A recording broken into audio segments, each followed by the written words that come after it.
Hello and welcome to the Film Ireland podcast. I'm Gemma Cray and I'm chatting with documentary filmmaker Michael McCormack ahead of the release of his fabulous film Breaking Out.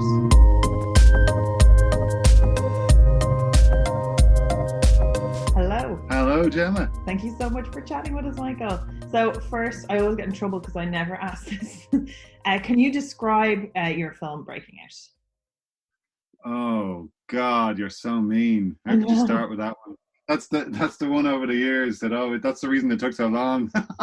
Elevated pitch. You have to have it down. Oh, I know. I'm the worst at these. I'm like, it's all about the nuanced. It's all about structuring things in such a way and non-linear storytelling. Like these are the difficult ones. But yeah, just the log line or whatever you want to kind of book order. Well, the log line would be that Fergus O'Farrell was told at 8 years of age that he'd be dead by 20, and yet he lived a long and full life, full of love and music, and created a very special story that runs like a fairy tale, really. And I changed the log line over the years so many times because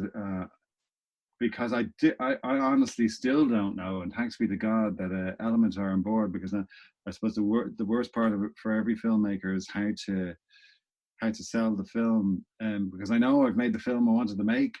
I know that it's that it's the story I wanted to tell, but it's actually trying to get across what this is, because it's a little bit, on paper it sounds like it's a music documentary, but it's not really. It's the story of a life, but it's not really. It's a little bit of a fairy tale. It's a little bit bonkers. It's funny. It's tragic, and it's uplifting. It definitely is all of those things. You do get your emotional roller coaster in there, and it has a fantastic soundtrack. Like, I'd say. Did you know the soundtrack? I would have known those songs, but I hadn't heard it. Like I would have heard all those songs growing up through the years, but I actually didn't know too much about it. So it's actually a lovely informative piece for me, because again, all those things would have been I would have gone to see the Frames when I was, in my a while back. I'm not going to date myself either. A while back, I would have gone to see all those gigs and enjoyed all that music, but I wouldn't have had a context for it. So it's lovely to get that bit of local legendary history in there as well, in a place, in a way you can time it. And you've definitely dedicated a lot of time to this, because this was 10 years in the making, was it? 10 years of filming and 15 years to complete, to raise the funds and to get it all finished.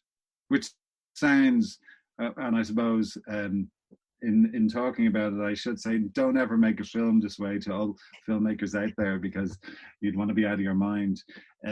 But the funny thing is, once I was sucked in, I knew that I was going to be there till the very end. I certainly never thought I was going to be filming for 10 years. But, I think when you see the film, you realize how, I knew how good the story was, and I couldn't turn away from it. So I had to keep going. I wanted to try and finish it while Fergus was alive. I only found out after he passed away that he never had any intention towards the end of letting me finish it. He wanted to bring me all the way, because I think he saw it as his legacy in the end. But it's funny you should say there about the Frames, because this is the thing that I wanted more than anything, is that I'm an old Interference fan. I saw this band play from the age of 14, and so I wanted to, when I eventually grew mature enough to understand, that I wanted to share my heroes with other people by telling this story, because it was, a lot of people know Interference's music and Fergus's music through the Frames, but mightn't know of the band, and mightn't know that in the audience for the band in their heyday were members of the Frames, the Mary Janes, Mundy, all the musicians who were coming up at the time were looking up at that stage and going, this is where we want to be. I want to be in a band that looked like they don't give a damn about what, how to be pigeonholed. They're just going to create music and see where it takes them. Unfortunately, it didn't take them where they wanted to go, and there might be a million reasons for that. I never understood it. A lot of people said it might have been the muscular dystrophy that wasn't allowing record companies to see beyond that to what they could achieve. But there's no doubt for people who won't know anything about this music that, you come away from this film going, why didn't I know about Fergus O'Farrell? Yeah, definitely. I was in there. There's so many familiar faces as you're watching it, and like that, like I love. There's a section when you're kind of back capturing the vibe of that era, and it's like it's kind of like a love letter to Dublin as well as that even genre of music in a lot of ways. That is, as someone who got to enjoy those live gigs, it's a nice testament to that time. And because Yeah, Dublin changed so much after that, like the vibe of the city, the like even the notion of being an artist in it with it's some music has changed, the atmosphere of that kind of artistic spirit within Dublin has changed. Like it's just, and I do think this film does manage to capture all that in a way that even if you have no knowledge of film like me, you really enjoy it. yeah, it's funny. You're dead right. It kind of stands out in the fact that I went back to film in Winstanley, the factory where Fergus lived, and rehearsed with his band and became a kind of a hub for musicians in Dublin at the time. And that building is now standing there empty. And we don't see that happening as much anymore. We don't hear about squats that musicians are hanging out in, coming together, because how can you? Because it's so expensive to do anything as a musician anymore. So it's a kind of a love letter to that era, but it's also a love letter to musicians and heroes, and realizing what matters, particularly at the moment when we know how much they're all suffering. That when you think about the moments in your life, I think about Fergus O'Farrell songs, and you think about music. So hopefully when people see this film, they're reminded of the fact that all our greatest memories are music memories. Yeah, and that's it. There used to be like the whole notion of being a musician has changed. Like you don't make money from music, you make money from the merch, and if you're not of a certain size, you're not going to make it. And that's kind of sad, the notion of being a professional musician. Like even if you look at the era that we're in now with COVID, like the amount of people that have been screwed over because you make a meager income from gigs and from merch, and yet how many people are listening to your songs on Spotify? Like hundreds of thousands. And then it's gone, and the government is like, book up, Sonny Joe, get over it, like retrain and be a digital marketer or something. Like I don't know, It's shocking. Yeah, it's absolutely shocking that and this film, it's kind of poignant as well that Fergus was in his own personal lockdown, particularly over the last couple of years, and that what we are going through at the moment, it makes the film even more important. I think in a way that people get to see it and realize that there is always a reason and a way to keep going, because I don't know how musicians do it. He found it very difficult, obviously, because he didn't have he couldn't go traveling to promote his music, particularly when the muscular dystrophy progressed. He did for a while, but then it was taken away from him. So the ability to actually make a living as a musician for him was becoming harder and harder. And nowadays, as you said, I don't know, I hope that people come out of this film and they remember that this government has let down musicians so badly, and let down the film industry so badly, that the arts are the most important thing, as far as I'm concerned, to keep us all on the straight and narrow mentally. So for God's sake, get out there. I mean, I've heard a good few musicians saying as well lately that it has to stop now. It has to reinvent itself. You cannot allow the Spotifys of this world to continue the way it's going, because there are musicians out there who don't tour. We've all had bands we love in the past who just aren't live acts, but we love listening to them. How the hell are they supposed to make a living? No, I think this film is a lovely kind of testament to that again. It's nice reminder of things that we can lose if we're not careful and don't support people and don't throw your favorite musician a few quid on Patreon. you know, to Yeah, keep them going, because that's it. It would be the end of bands, and you see that. That's something, again, I don't want to kind of give too much away for the themes of the film, but you see that about, you know, these small losses, and you know how people are coping with them, and the dynamics of the band as well. Like, you're just that. I think it's okay to go into that, Gemma. I mean, it's a beautiful line from Ferg about how, you know, every time the muscular dystrophy took something away from him. I mean, he was initially standing at the mic singing, then he was playing the guitar, that was taken away from him. Then he could play the piano in a certain register, which allowed him to write different songs. That was taken away from him. Then his lungs, he was down to 1/3 of his lungs. But the whole time, as he said in the film, these were like little bereavements every time he lost something. But he had to find a way to move on, because if he didn't, you know, and that, you know, that is the whole thing that to take from the film, that he did always find a way to move on, and that he used music, and he used reinventing himself and how he approached music as the way to move on. So And there's yeah, not a bit of maudlinness to this film. It's very upbeat, and it's about thank you. celebrating his life rather than mourning losses. Those are there, and I think that's a really good balance to hit, because it just means it's not a difficult watch, you know. And you know, Yeah. you could go into the nitty gritty of every single loss and pare down exactly what that means. But it also the fact that he's a very funny character, as Ah, expressed he's in this film. Like, I was say, he's a somebody. great crack when you get a few pints in him.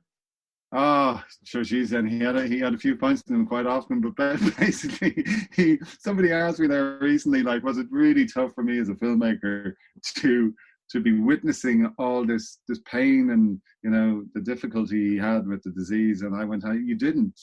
Like, when I think about being with Fergus O'Farrell, I was mostly corpsing myself and laughing my head off all the time, because he was the funniest bloke I ever met. You never saw the disease. He didn't allow you to, because he had too much. Once he had you in his company, he had life to live. He did not want to dwell on it. So you're right. It was so important that this film wasn't maudlin. It was so important that this film was a reflection of his personality, which was a really funny bloke who was extremely talented and knew how to tell a good yarn. But no, definitely a disgusting disease, but it never defined him. So I'm just going to talk about yourself a little bit. So can you tell me about how you got into filmmaking, and where did your inspiration for your art form lie? So I got into filmmaking like a lot of people.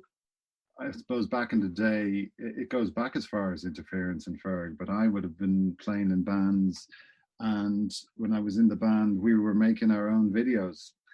And when you start dabbling in something like that, you you find you just stumble. Like, I feel very fortunate. You stumble into wanting to make something as good as possible, and you want to find out more about how you can do that. And then you realize in a very short amount of time that what you are is a storyteller. That at one stage you're questioning yourself and you're saying, "Am I a director? Am I a producer? What am I doing here?" And then you realize, as you go from project to project, and it might be in different genres, from documentary to entertainment, and then you say, actually, what you're doing all the time is, and the reason you do this is to tell stories. If you can tell a story well in in a short form or long form way, that's the buzz for me. And obviously, it goes without saying that if you shoot with somebody over 10 years, you have a bit of a challenge in trying to find a way of telling that story well. So I would say immediately that you know, to anyone who's a filmmaker who has a brilliant idea for a project like this, do not make a film this way, because it is just not sustainable. You can't build a career on making films over 10 years. But at the same time, some of my favorite documentaries are films that took this long. So there must be a reason for that. But you learn a hell of a lot on a road like this. And what you should learn more than anything else is don't go off on one. Don't go off and try and make a film until you have the backers, until you have people who are willing to put the money up front, because otherwise you could get compromised. Now, in the end, I didn't get compromised, and I ended up making the film that I wanted to make. And that's all I can take from it, really, because it was at times a harrowing experience trying to get there. But I can sit back now and go that I made the film, that I don't have any regrets about it. But and that, you know, I've told the most important story that I'll ever tell, and I've told it well. So hopefully I have a few projects in the pipeline, and hopefully I can turn them into something and get the backing for them a bit earlier than this one. So you've actually, but you have a career, like you've been working as a documentary filmmaker with RTE and doing kind of Yes. actual stuff as well. So that's the So I've made many documentaries with RTE, and you know, it is a different world. Sometimes you're constrained by budgets, sometimes by time. So it's a great learning curve for if you're basically in it for the long haul, and if you want to make sure that everything you produce is up to standard, you find out how to tell stories and tell them well, and to collaborate with people properly, and to find the right collaborators, and know how to work with a team, because working on your own is a pain in the hole, and it's so much more fun actually bringing any project to fruition with a group of people. So in RTE, the greatest thing about RTE are the people that I've worked with there over the years, from brilliant cameramen and brilliant editors. You know, they're the people who've taught me, you know, how to do it. You know, sitting in an edit suite with an editor who starts shaping a story for you before you know how to, and you're kind of sitting there in awe. You're going, oh my God, I would not have thought of that in a month of Sundays. And you walk away from that and go, but now I will. Now I'll know that you could walk into, I think it was a cameraman, Nick O'Neill, that said to me once, you know, he used to say to me that, you know, I went out filming with a plan, and the plan was too good, that you should actually go out and leave space for magic to happen. And it should be 20-25% just left open in a day, in a week, so that you can just see what could come into the mix. And he was so right, because if you pack up, if you decide that when you're going out to shoot something that you know what it is, you're probably messing up, and you're not allowing it to develop itself. I don't believe in cinema verite, but I do believe in giving it an opportunity to be something other than what you see. And I I actually have a question that I want to ask you about the funding, but before that, I actually want to just go in and dig a little bit deeper into just something you said there. So there are so obviously this was your passion project that you've been working on for eons, so 15 years. And you say that, but actually you're right. Like, a lot of the best documentaries have just been observed over a really long period of time, you know, and that's I suppose, and that's it. Like, they're done for the love of it, which is probably hell and destruction for the personal life of the documentary filmmaker, but it's lovely for people watching it. But being commissioned to a piece is probably very different, and it's a different experience, and it's a different ownership, because you don't own it. It's not your vision. It's someone else asking you to do something with your vision in mind. So it's more of a collaboration. Can you tell me a little bit about what that process is like and how the two things are different? Yeah, you're right. I think there are times when, like any filmmaker over the years, I would put in proposals for documentaries, and they were the ones that I wanted to make. They were because it was coming from, you know, from me. These were the ones that needed to be done. And then you cop on and you realize that there is just as big a challenge if you're asked by somebody, if you're given a subject matter by somebody and they're entreating you with the responsibility of bringing your vision to the table to tell that story. And that is as big a challenge and can be just as much fun to achieve. So actually, and it's a good thing to have. As a filmmaker, I never balk at too much. There's not too much of it. I'll balk at some things, but there's not too much I'll balk at, because there's always a way. Even when you get somebody talks to you about a project and you're kind of going, oh, good God, I've seen this before. And then you go away and you go, but I haven't seen it actually done like this. So you have to constantly find a way of making it interesting for yourself, because if you make it interesting for yourself, you're going to make it interesting for the viewer. And I suppose one of the things about, again, why it's interesting with Breaking Out is that when you're making a documentary like this, where on paper, when you asked me to describe it, the reason I find it so difficult is that in those early days when I was describing it, I would be terrified that people will immediately go, this is a music documentary. And I go, no, it's not a bloody music documentary. It's so much more than that. You have to,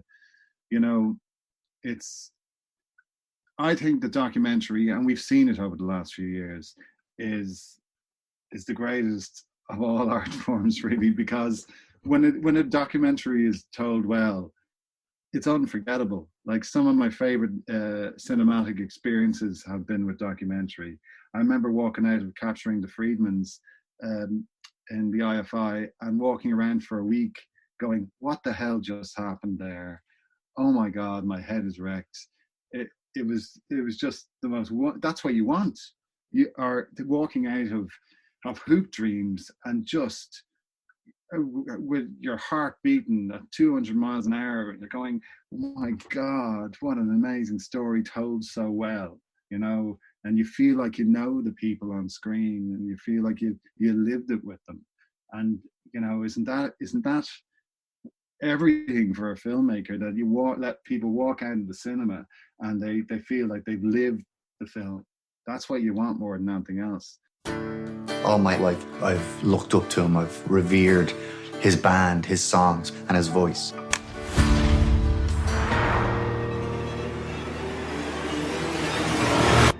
Fergus has a fatal disease called muscular dystrophy. We always said it would never be easy. When Fergus was 8, a specialist said wheelchair by 12 and at 18. This is a huge eagle of a soul trapped in a very limited physical body. Music is something that I had to do. Oh, yeah! When we did a gig, it became like a huge special event. It was magical. Ferg was like our Jeff Buckley. This quest for perfection. But the record companies said, we're not going to get a return out of this. Fear of his disability and kind of some sense that, he wasn't long for this world. I can't live without Fergus. He's my power. What happened with Once was that feeling that if you want great songs for your film, call Ferg. And I love her song. If someone had told me that the song I wrote was going to be performed at the Tony Awards, dream come true. Radio City made her fall. Good morning, Ireland and the world. With the degenerative condition, it's a continual losing of things. When Ferg calls you, it's like a call to arms. What I really want is for him to put this record out while he's still alive. It helps to have a bit of madness in you. I love you. He's hungry for life. I can't play the instruments anymore, so instead of playing instruments, I have to play people.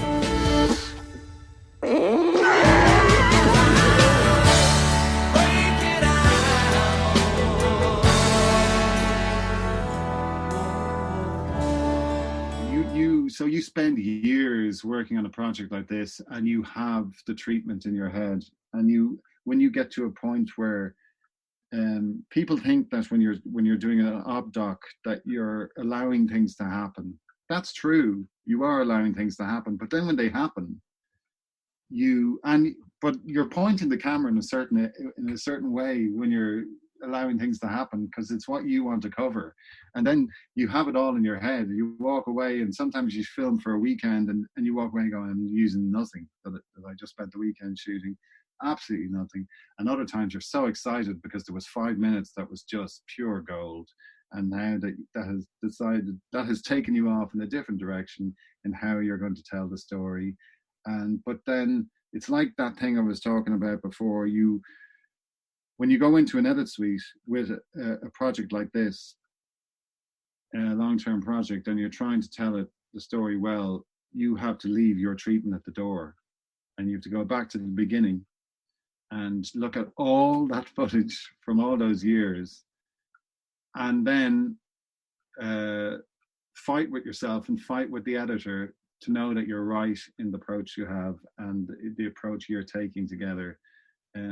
And the terrifying nature of going through a process like that, whereby every filmmaker knows, get to the stage of the edit and you go, oh, Jesus Christ, I've spent all these years doing this and it was for nothing because I'm not telling this well. Oh, Jesus Christ, this is really bad.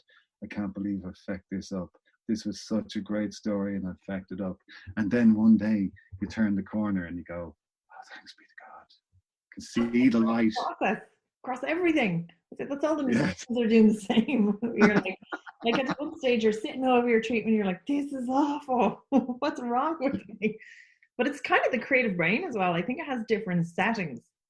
I think you have like a create setting, you have an edit setting, and it always looks the worst when you're in the edit culling setting. Yeah. Like when you're in the creative setting, you're like, this is the greatest thing that has ever existed. And then when you kind of get down to kind of starting to cut things out, it's almost like it turns a switch and it's like, no, you're going to cull this. This is crap. Trying to go like, what's if the most miserable person was watching this, what would they think? Well, it's very, very true. Would you prefer a deadline? So would you go, okay, well, if this was, say, you were saying that the funding was difficult to get, and I just want to double check. So you were filming for 10 years, so presumably you didn't have like a year of funding to get it out and to get it into the FLA or anything like that.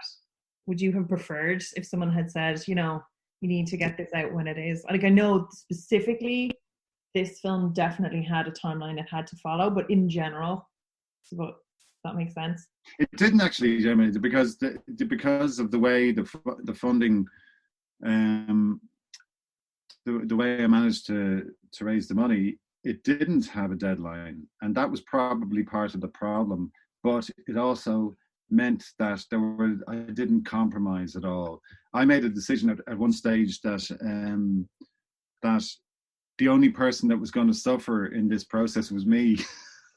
That's why I'm saying don't ever make a film this way. So you're living off the land, and having talked to the makers of Capturing the Friedmans and different filmmakers, that's the decision you make. If you come across a passion project, which the very worst thing that can happen is that you don't tell it the way it should be told, then you've made a decision that that this is not going to be lucrative, and this is not, and this is going to be tough, and that you will be doing it while making a living, and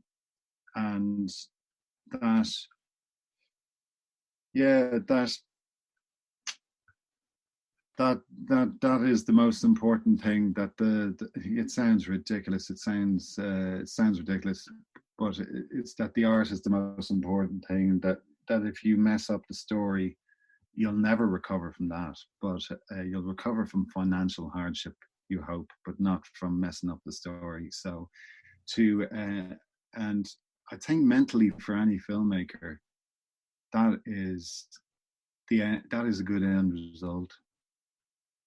Yeah, so actually I wanted to ask, that was definitely something I wanted to ask about the funding. So I see you have support from Screen Ireland, but would that have been at the later stages? And I saw as well you did the godforsaken fundraising, which everyone says is so difficult.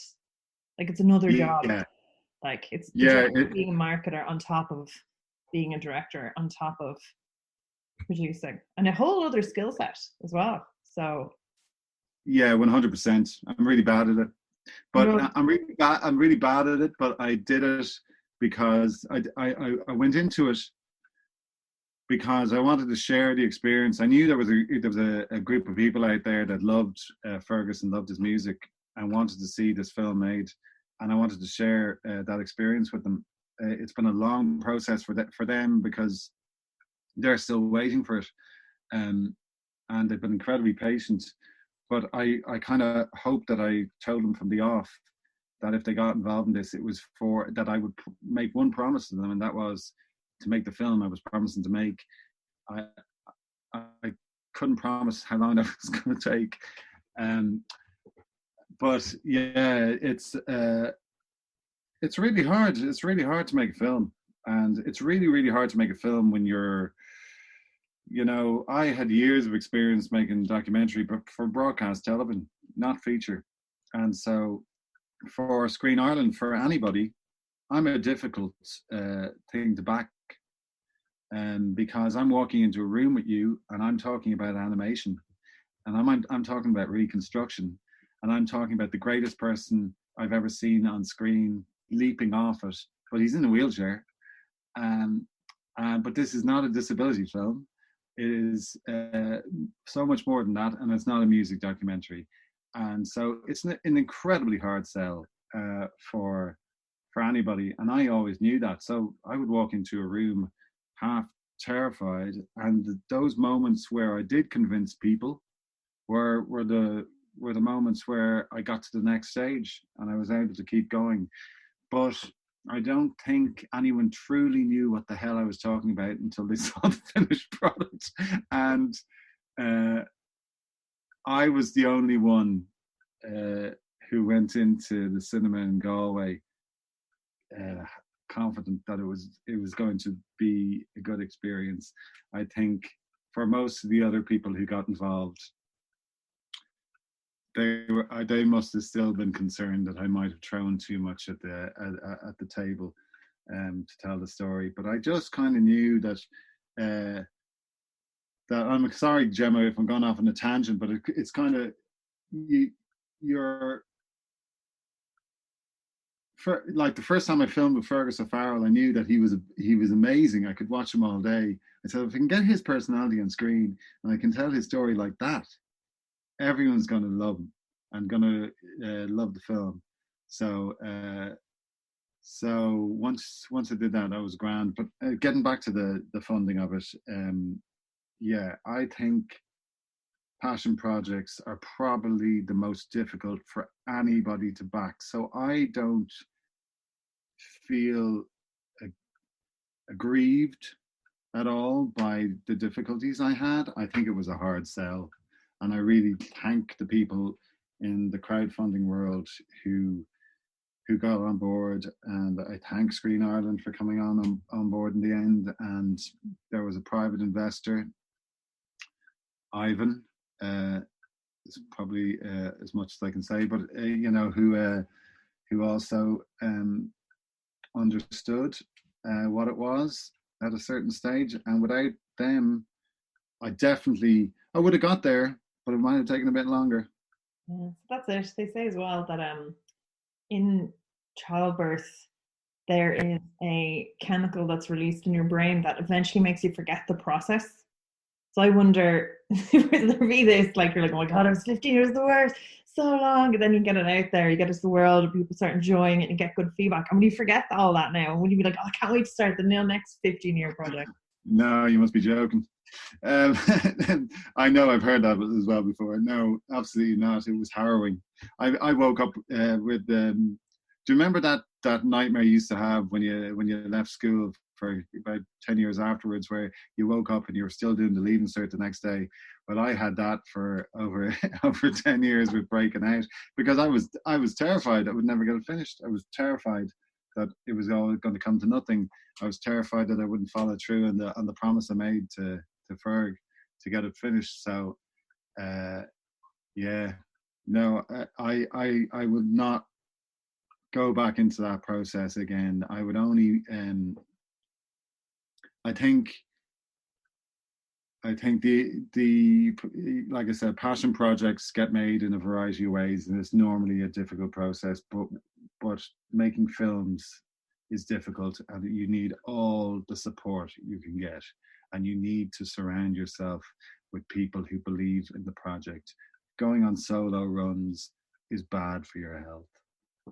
Yeah. Well, so shooting it was a piece of work, but I imagine editing that much footage is as difficult. Was the edit process something you were doing continuously, or was it something that you went, okay, at the end, I have a room full of memory cards and tapes? Go back to Yeah. beta.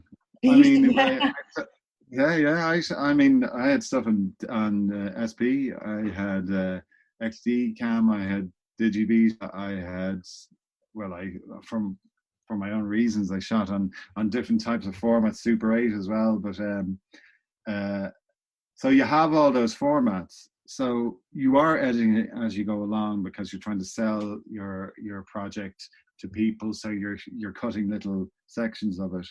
But when you go into the edit with the editor that you've brought on board, you go back to the very beginning, because all editors, and certainly the ones that are worth their salt, they may listen to you saying that you know what you want and you know what your treatment is, but no editor believes any director. So they go back to the very beginning. They look at everything and they know then what is there and what isn't there. And that's a very important thing, because as you get later into the process together, you both know whether or not you have the coverage for a certain thing. And I had 10 years of footage, and then I had the opportunity to look at that and then decide how I was filming the rest of it, and decide what was and what wasn't needed to tell the story.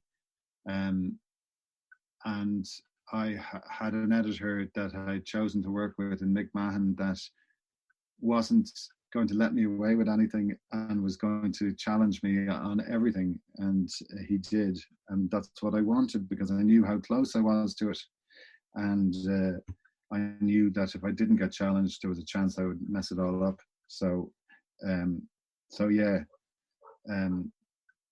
you do edit as you're going along, but then you have to go back to the very beginning.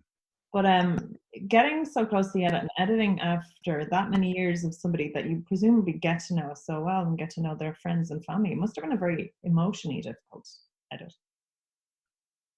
Yeah. So there's a scene in the film with Glen Hansard which I call the ultimate duet towards the end of Ferg's life, and he died 2 weeks later after filming that. So I didn't go near the footage for well, actually, I probably shouldn't have gone near it as soon as I did, because I spent a fair amount of time grieving. And in fact, I'd say I was grieving for a fair bit of the edit process as well. And it wasn't until I got over the grief that I was able to really concentrate on the job at hand and get down to the nitty gritty, because he became like a brother. He was one of the best people I ever knew, the funniest fecker I ever knew. All the funny people in our lives are the people that get us through, and he was that for a hell of a lot of people, and he was that for me. So it is a difficult experience. It's a difficult experience every day. And again, I remember meeting the director of Capturing the Friedmans, and he asked me about my journey very graciously, and I said to him, "Do you ever leave it behind?" And he said, "I'm in Cork next week with somebody in Capturing the Friedmans," and he said, "And no, you don't, and you're never going to leave it behind." But how could I? I mean, but as I said, I'll walk around. The grief is gone now, and now it's a celebration of him. Yeah, I know. I was just picturing that, to kind of surround yourself with somebody every day after, watching that, and then knowing their friends and family so well that I could just picture it being just horrible, like just very, it's almost like slapping yourself with a stick all the time. Like it's just kind of any thought or anything like that is just reopened and oozing. I was like, Yes, and you're reopening it again now, Gemma. yeah, sorry. Okay. No, absolutely not. No, Yeah. But the funny thing is, you're right, because the fact is, what you have to do as well is you feel the pressure to deliver for his family and for his friends, and then you cop on one day and you go, you can't take that pressure. You can't put that on yourself, because if you do, you're going to mess it up. So you have to ignore all those factors when telling somebody's story, because everybody has a different way of telling the story, and every single one of the people who knew him, including his sisters and his bandmates, would tell this story differently. So whenever I'd meet them, I'd say, and they'd be intrigued. They'd be going, what's it gonna be? Is it gonna be you're gonna tell the story the way I tell it? And I go, no, I am not going to tell the story the way you tell it. This is my film, and I'm telling it the way I'm telling it. So you can beat me up about it, but it's not going to be the film that you would make. And that you just have to make sure that people know that and understand that. There's a million ways of telling Ferg's story, just like every story, and this is just one. You do that really well you get the two perspectives in where you're interviewing him and his wife about how they met with the pens, with that little animated sequence. Like, it's really nice, like just the way it's kind of interspersed, and then the animation is gorgeous. But it is, you get two slightly different perspectives, like, and then he's like gets hit in the eye. Like, it's very warm, and I think that's again a lovely way to relate to the whole film, where it's a very kind of warm but funny, like, and there's humor throughout, even though it is again very sad. So you do, like, it's a very easy watch, because those moments, the humor is there, the warmth is there continuously. Yeah, thank you, because that was important, because if that's how he got through. That's how he got through life and a disgusting disease. It was with humor, and humor and music. That should be the title. I'm changing the title now. Humor and music. That's the title of the film. That's what I'd he say did. Elephants will love that. Just email them now, and I said it'd be delighted. Just change it now. November 6th. Just get them to email everybody. Be grand. Yeah, totally. But no, that's he was. Yeah, that is exactly it. That you have to. I knew I was going to break people's hearts. In fact, I remember Mick Mahan saying to me, the editor, at one stage of the edit process, he said, "Oh my God, you are just going to kill people here.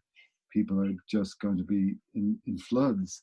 And at that stage, I turned the corner. So I said, "Nope, it's okay. We're going to give them, we're going to give them relief. And, at the end of it, they will have gone on the roller coaster, but they will feel uplifted." That is the whole thing about Fergus O'Farrell, that it's an uplifting story. If I live my life as well as him, I'll be happy. Excellent. And then coming back now to the most important thing, I suppose the focus of it all would be the music, the sound mix, because it's a very important thing on a film like this to get right. So what was your decisions there? Were like getting people in to work with songs and getting rights to stuff? I suppose they only do on music if they didn't have a record deal. That would be a little bit easier, but sometimes, especially for I if I told you that story, we'd be here for a week. But it involves a publishing company in America, and it involves 2 years of negotiation, and a very difficult process. A very difficult process, but at the end of the day, I think, like every element within musicians' lives, from the publisher to the way music is sold, I think they need to be working on behalf of the musician a bit more than they do. I think it's important to that publishers realize that vehicles like this are sometimes the only way to get somebody's music out to the world, and that they should be seen as a positive thing. And quite often institutions don't know their artists as well as they should, and therefore make it more difficult for them to get their music out there. So I worked with the amazing Morris Caesar, who is a composer who worked with Jim Sheridan for many years, and was also a member of Interference, and a wonderful individual. And when I approached Morris and said I'd like the underlying soundtrack to be allusions to, or a lot of it to be allusions to Fergus's songs, some of which Morris had co-written with him. So he knew where I was coming from, and so you get these really beautifully more subdued versions of songs like Gold at certain points in the film. You get allusions to other songs, and I was so delighted. But it was like I was saying earlier, like you find the right collaborators, and when you're working on a project this long, you gain the trust of the people involved. So Morris was one of those people whose trust I needed to I needed to get that trust, because you get that trust on a long-term project, and then they're going, where the heck is the film? What's this guy? Was this guy a total waster? Was he, he said he was making a film. What the heck? What's taking so long? And so that moment when myself and Morris were working on the soundtrack, and he was getting to see the film, because a lot of it was performed to the film, he was kind of getting to see it and realizing that what I had promised was up there. And as well as that, you're also using music from a guy who was recording constantly, a huge back catalogue of music, and you want to make sure that you use the right music. I mean, there were times I filmed with him, and he'd be recording in the middle of the night after a few too many scoops, singing Cold with no backing, with his headphones on, and I'd be there. God, it's just perfect. And you'd use that ahead of the piece that was recorded in studio or recorded in, on stage somewhere. So you're dealing with the legacy of what is a really serious body of work, and if you get that wrong as well, you're also, if somebody had walked out of the film and went, yeah, he was okay. You'd know that there was something wrong, because the music was so good. So but you can very easily, if you go back and pick the wrong live concert from Led Zeppelin, the one where Jimmy Page was slightly out of tune, or Robert Plant had got a little bit pissed before the gig, and you use that to show people who Led Zeppelin were. It probably wouldn't. I've seen it in music documentaries where they've used a piece of music for somebody and they're slightly off key and they're going, oh God, why did you use that piece?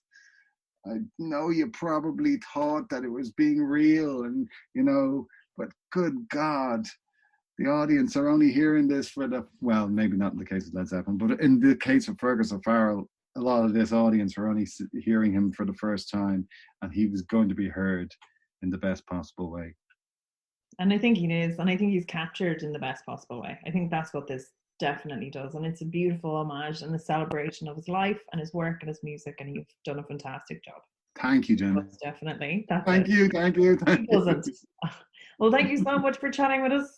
No problem, Jenna. Really enjoyed that. I can't wait to see the next, in 30 years' time, what the next one will be like. Just kidding. But no. Don't curse me. No.